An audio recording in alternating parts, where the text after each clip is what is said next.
Не сум имал никаква комуникација со Јанакиевски Ристовски на 27 април, рече пред судот поранешниот директор на Бирото за јавна безбедност Митко Чавков, кој се појави како сведок на судењето за организаторите на собраниските настани. Вечерта на 27 април единствената комуникација ја имал со Никола Груевски, кој како што рече бил многу загрижен за случувањата во земјата. Некаде околу 20 часот и 30 минути ми се јави Никола Груевски. Се интересираше за состојбите, евидентна беше неговата загриженост. Кога Груевски се јави, веќе имавме полициски формацијски сили кои беа консолидирани и се применуваа средства за присила, беа исфрлени повеќе шок бомби, тогаш веќе ја имавме ситуацијата под контрола, течеше процесот на евакуација.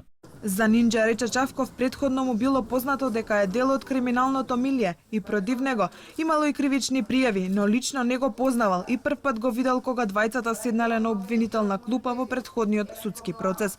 Сведочеше и Никола Митревски Колјо, кој рече дека се познава од детство со Никола Василевски Нинџа, но дека не може да одговори за дента на 27 април, бидејќи против него се води постапка за тој настан. Истакна дека на протестите одел по сопствено убедување, а Нинџа по настаните воопшто и не му кажал дека бил во штабот на ВМРО ДПМН или дека комуницирал со Јанакиевски Ристовски.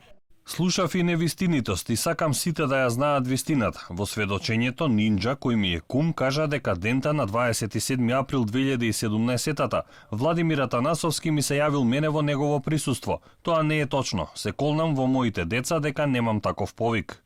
За адвокатот на одбраната Еленко Миланов, единствениот доказ на обвинителството е сведочењето на Александар Василевски Нинџа и не може да биде основа за една осудителна пресуда. Мислам дека сведоците го кажа она што реално се случувало на 27 и пред 27. И од она што јас го досега видов во оваа постапка, мислам дека единствениот доказ на обвинителството тоа е Александар Василевски Нинџа е деградиран до крајни можни граници.